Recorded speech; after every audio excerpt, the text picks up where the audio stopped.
একটু একটু করে জমানো টাকা দিয়ে ফাইনাল একটা পিসি কিনেই ফেললাম। তবে স্পেশালি গুগল কম্পিউটারকে অনেক অনেক থ্যাঙ্কস জানাতে চাই, কারণ তারা মাদারবোর্ড এবং এসএসডি কার্ডটা বহুত কষ্টে খুঁজে বের করছে। নতুন পিসি নেওয়াতে সাজ্জাদের আবদার, ভাই 1.5 লাখ টাকা খরচ করে পিসি বানালেন আর 1,500 টাকা খাওয়াইতে পারবেন না। তাই সাজ্জাদকে আনলিমিটেড বালতি ভরে খাবার খাওয়ানোর জন্য আমি নিয়ে চলে আসছি রাজশাহীর একটা নতুন রেস্টুরেন্টে। পিসি বানাতে সবকিছু রাজশাহীতে থাকলেও ছিল না মাদারবোর্ড এবং এসএসডি কার্ড, যে কারণে আমাকে 3 দিন অপেক্ষা করতে হয়েছে এই এসএসডি কার্ড এবং মাদারবোর্ডটা হাতে পাওয়ার জন্য। বাট ফাইনালি গুগল কম্পিউটার আমাকে সবকিছু এনে দেয়। এই এক পিসির সাথে আমরা দুপুর থেকে খাওয়া দাওয়া করি নাই, আর তখন বাজে প্রায় 4টা। তো ভাবলাম দুপুরের খাবারটা খাইয়ে আসি, ততক্ষণে পিসিটা রেডি হয়ে যাক। খাবার খাওয়ার জন্য আমরা চলে গেছিলাম রাজশাহীর নতুন রেস্টুরেন্ট জেনজি রেস্টুরেন্টে। এটা লোকেশন হচ্ছে 0 পয়েন্ট থেকে পিএন গার্লস স্কুলের দিকে যাইতে হাতের ডান সাইডে জামাল সুপার মার্কেটের 3 তলাতে রায়ান্স কম্পিউটারের উপরে। রেস্টুরেন্টের ভেতরে ঢুকে যতটুকু আমি বুঝতে পারছি, এই রেস্টুরেন্টটা মূলত করা হয়েছে জেনারেশন জুমারদেরকে ডেডিকেট করে। যেমন আন্দোলনে যারা একদম ফ্রন্ট লাইনে থেকে ভূমিকা পালন করছে,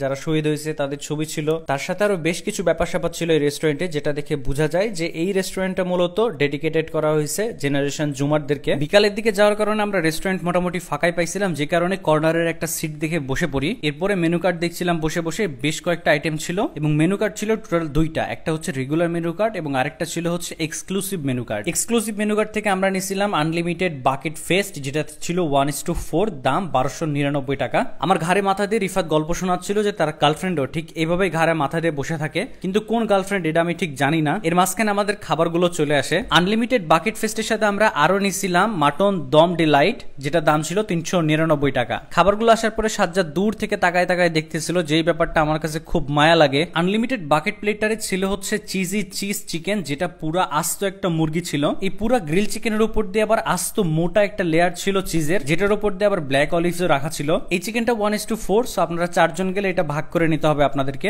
তার সাথে এই প্লেটার যদি আপনি নেন পার পারসন 325 টাকা করে পড়তেছে প্লেটারের দাম। আমি রিফাত খাচ্ছিলাম আর পেছন থেকে সাজ্জাদ তাকায় দেখতেছিল, যে কারণে একটা বালতিতে কিছু ভেজিটেবল নিয়ে সেটা সাজ্জাদকে দিয়ে দেই। আপনারা বেশি বেশি ডোনেশন করবেন, ডোনেশন করলে আল্লাহ পাক খুশি হন। আনলিমিটেড বাকেট ফেস্ট এই প্লেটারের দাম ছিল 1299 টাকা, মানে জন প্রতি 325 টাকা করে পড়তেছে। আমার মতে এই প্লেটারের দামটা একটু কমানো উচিত, 999 টাকা করলে মনে হয় ঠিক আছে, কারণ একটা গ্রিল চিকেন, ভেজিটেবল, কলস্লো সালাদ এবং রাইস দিয়ে প্লেটারের দাম পড়তেছে 325 টাকা, মানে এটা আমার কাছে প্রাইস বেশি মনে হয়। এবারে যদি খাবারের কোয়ালিটি নিয়ে বলি, তাইলে মোটামুটি টেস্ট ভালোই ছিল, তবে একটু ঠান্ডা ছিল, শুট করতে করতে ঠান্ডা হয়ে গেছিল আমাদের খাবার। এর সাথে আমরা যে আরো একটা প্লেটার নিছিলাম মাটন দম ডিলাইট, যেটার দাম ছিল 399 টাকা। এটা দেখতে আমার কাছে বেশ লোভনীয় লাগতেছিল। মাটন লেগ রোস্ট এবং দম পোলাওয়ের কম্বিনেশন বেশ ভালো ছিল, বাট দম পোলাও যেটা ছিল সেটা একটু ঝরঝরে টাইপ ছিল, এটা হালকা ইমপ্রুভ করলেই হবে। এবারে লেগ রোস্টের টেস্ট বেশ ভালো ছিল আমি বলবো। আমরা জাস্ট 2টা আইটেম ট্রাই করছি এবং 2টারই কোয়ান্টিটি বেশ অনেকগুলা ছিল।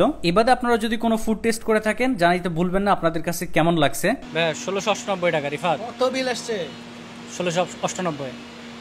তুমি বিল দাও 26 তারিখে ডাবল। ভাইয়া আয়াত দেখো 26 তারিখে কি আছে ভাইয়া? 26 তারিখে কোটিপতি হয়ে যাবো, অথবা দেখাও তোমার ফ্রিল্যান্সিং এটা। এটা হচ্ছে রিফাতের ফ্রিল্যান্সিং, ও এখান থেকে 26 তারিখের পরে। আমি জানি এরকম অনেক ফ্রিল্যান্সার আছে যারা 26 তারিখের অপেক্ষায় আছে। অন্তত টেলিগ্রাম করি, ইমো করি না। যাই হোক, বিল পরিশোধ করে আমরা রেস্টুরেন্ট থেকে নেমে চলে আসি। তারপরে আবার চলে যাই নিউ মার্কেটের 2য় তলায় গুগল কম্পিউটারে। আমাদের পিসি রেডি হয়ে গেছিল। ধন্যবাদ সবাইকে ভিডিওটা দেখার জন্য। দেখা হচ্ছে নেক্সট ভিডিওতে।